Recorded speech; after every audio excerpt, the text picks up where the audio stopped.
ActionSA is briefing the media ahead of its first policy conference since ActionSA was formed in August 2020. It has never held an elective conference, and this will be its first policy conference. Let's now take you live to that briefing. Manifesto. So what is important, colleagues, and I need to emphasize this point, is that the choice of these policies, obviously you know that there's more that can be, policy focused, but the choice of these policy areas is a reflection of ActionSA's prioritization of the challenges confronting South Africans. So in terms of the themes we're talking about, or the policy buckets we're talking about, we do have economic prosperity, energy security, economic justice, corruption, law and order, education, healthcare, public service, foreign policy, climate and environment, and the 11th one is rural development and traditional affairs. So in terms of the public engagement platform, we closed it on the 2nd of August. And obviously, our focus was to allow South Africans to play a very significant role in shaping our policy direction. But I think it needs to be repeated, colleagues, that what we attempted to do and what we strive to do as ActionSA is that our policy framework must reflect the aspirations and desires of all South Africans and not just politicians. So whatever we have done so far is to make sure that the mandate that we're given by the Senate of the parties to say we use ActionSA as a vehicle to serve South Africans and not politicians. And I think we've done a decent job in terms of fulfilling or realizing that mandate. Let me then hand over to Andre. Thank you. Thank you, Dr. Moya. Andre?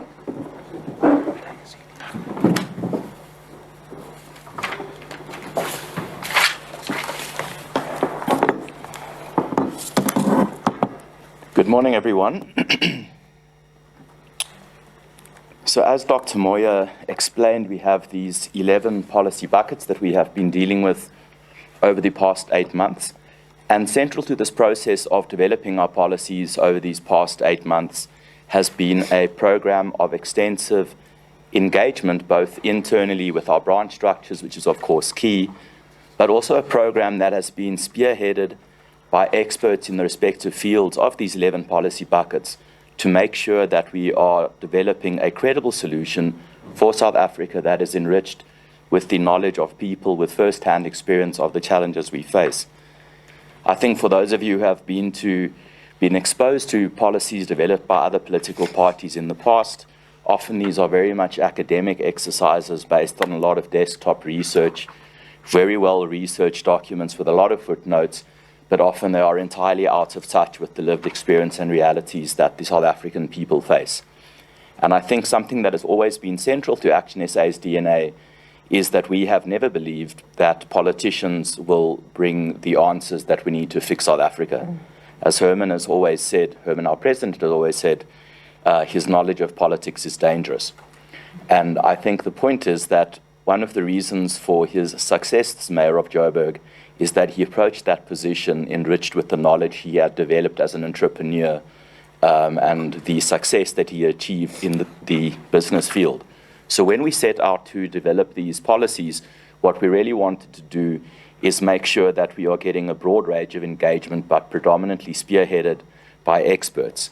To this extent, over the past couple of months, since the first one on the 7th of June, we have had 14 expert engagements and stakeholder engagement sessions organized at a national level.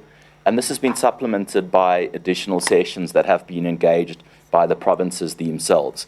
So we've had at least one session around each of the 11 buckets, and then additional sessions such as a dedicated session where we engage the agricultural community about the challenges they face and the ways in which government can assist them, and especially emerging farmers, to be more successful.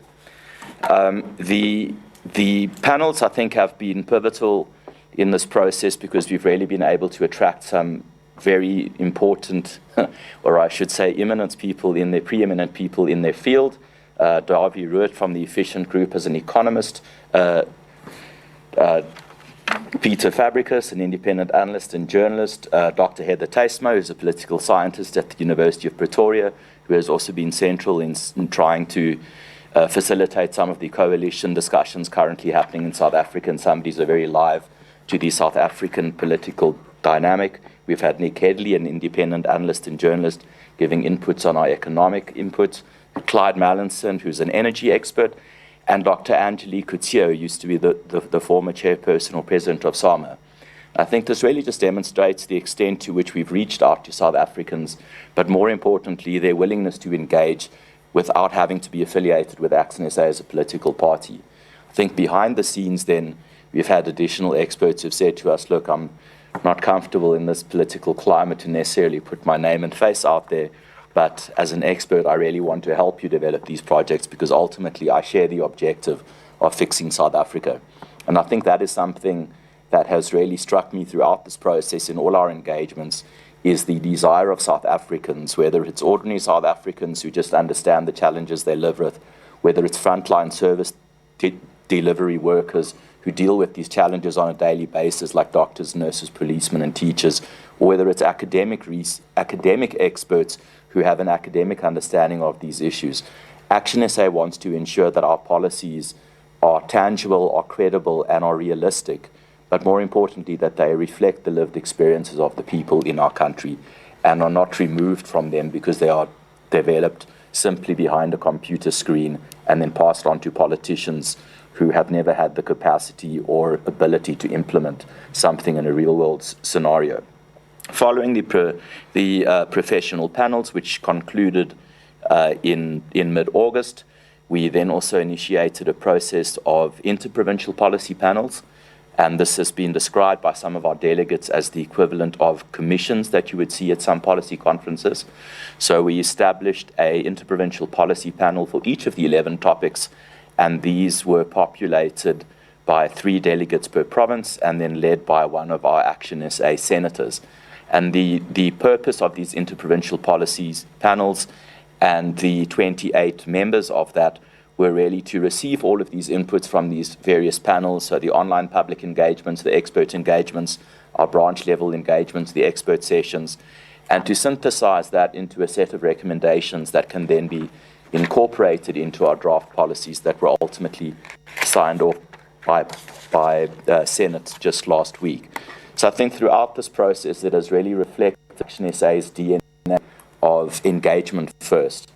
Everybody is familiar with our roots in the People's Dialogue, and I think this is not something that the People's Dialogue was ever approached as just a window dressing exercise, but rather a genuine desire to reach out to South Africa with the belief that the only way that we will fix our country is if we all work together to develop the solutions that we need to move forward and build the prosperous and inclusive future that ActionSA really envisions for our country.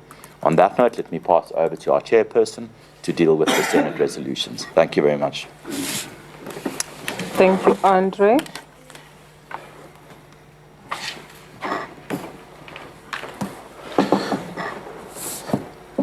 All right, let me add my greetings to you all and dive straight in the interest of time. So, with the policy processes concluded that my colleagues have referred to, these draft policy proposals came to our ActionSA Senate, where they had the responsibility to marry together the professional and expert inputs that we received and the party political inputs we've received from our structures across ActionSA. It's very important to note that ActionSA is no longer the party that we were 3 years ago. The party that we were 3 years ago, you could have sat everyone at this table. We now have 225,000 members.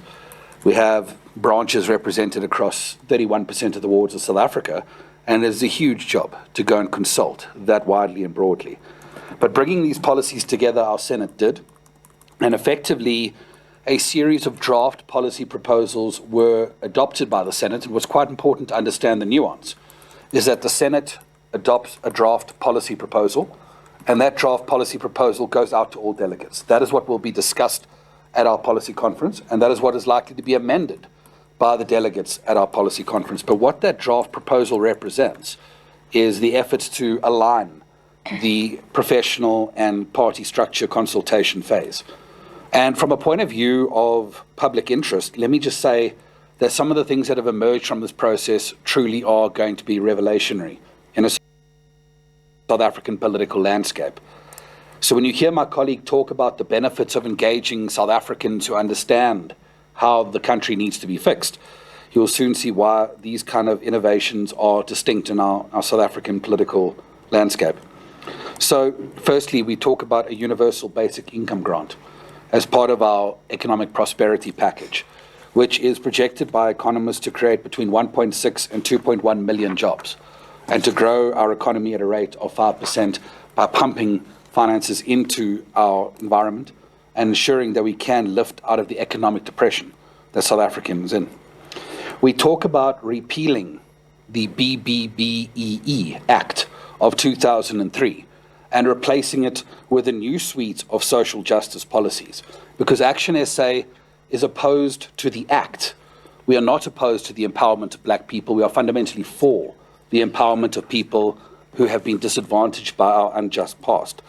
Part of that policy suite is what we call the Opportunity Fund, a fund that we will finance in unprecedented form that will tackle in the most aggressive fashion the investment in opportunity, in skills development, and in access to financing for small businesses, because we need grassroots level empowerment.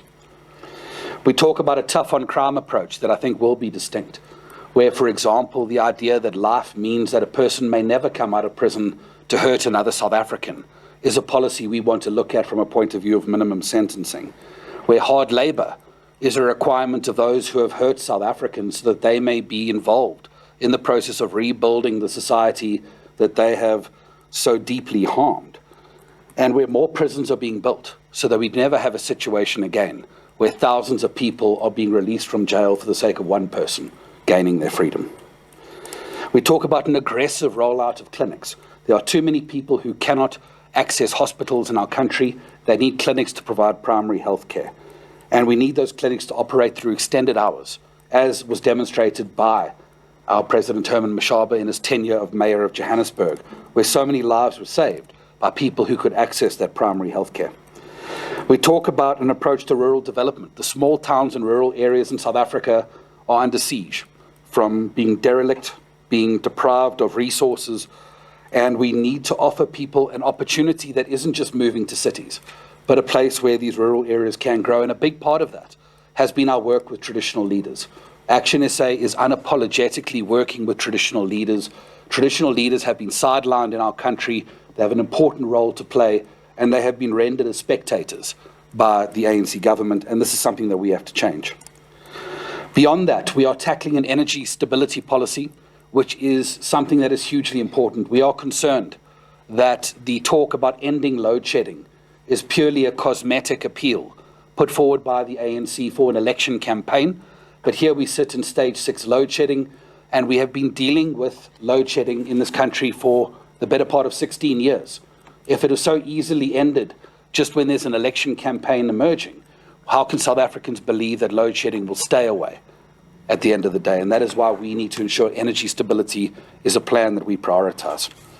We're going to focus strongly on immigration through a package that deals with improving our border patrols, the deportation of people who are in this country illegally and particularly have committed crimes, and the documentation of those people who should be in our country and should be documented, but are actually adversely affected by a failing home affairs that allows them to be exploited because of their lack of recourse in this country. And I think of a final note is a national year of public service, a policy we would like to present to all young people in this country who do not have a pathway to education and do not have a pathway to a job, to ensure that we can offer them a year of service in South Africa, particularly focusing in our police, our South African National Defence Force, our healthcare systems, and our education systems. I think ultimately we need more young people to gain the experience and the skills that will ultimately make them more competitive in a growing economy that will ultimately be the flagship of the ActionSA policy offering. So we move now to talk about our policy conference itself. I will be chairing that policy conference for the greater part of 3 days along with a team. And effectively, this process emerges, as my colleagues have indicated, from our Constitution. It is important to note that ActionSA has grown vastly over the last 3 years, and part of that is a democratic maturation of our internal decision-making. The party that would have adopted policies prior to the 2021 local government election is vastly larger and needs to engage vastly wider. And that is why we will have 614 delegates, including our 91 public representatives that were gained from contesting just the 6 municipalities that we did. And they will be coming from not just the 9 provinces that my colleague mentioned earlier, but from every one of the 52 districts of South Africa and the 8 metros. And I think if you're looking for any demonstration that ActionSA is not a Gauteng party and we're not an urban party, look to the fact that we can produce delegates who represent structures in every single corner of the 9 provinces of South Africa, because no emerging political party can do that. I think importantly, for the sake of members of the media and those who follow, the format of the policy conference itself may require a bit of attention.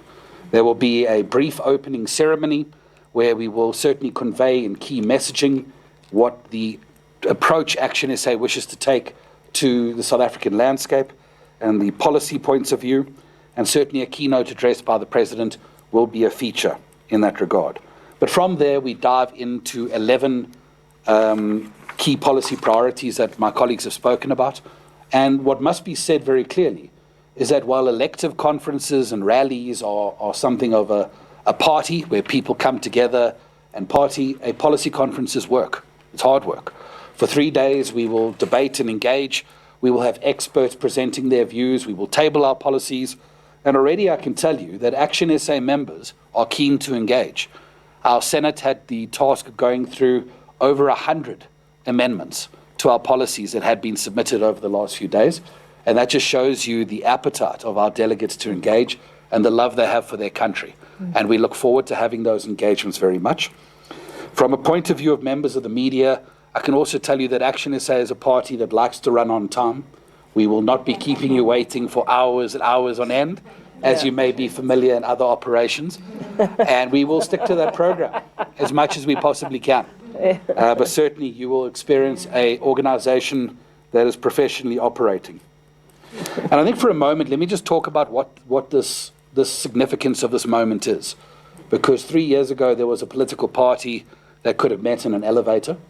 And 3 years later, there's a political party where 225,000 members were scrambling to be selected as delegates to this process. And I think from that point of view, we are coming together to engage on these policy solutions ahead of a national election where ActionSA is poised to emerge as the success story of that particular election. And where that becomes very important to us is that our Senate has recently concluded a strategic planning of our 2024 election. And among the things we have included, I will share one particular thought with you, is that ActionSA will be running a positive election campaign in 2024.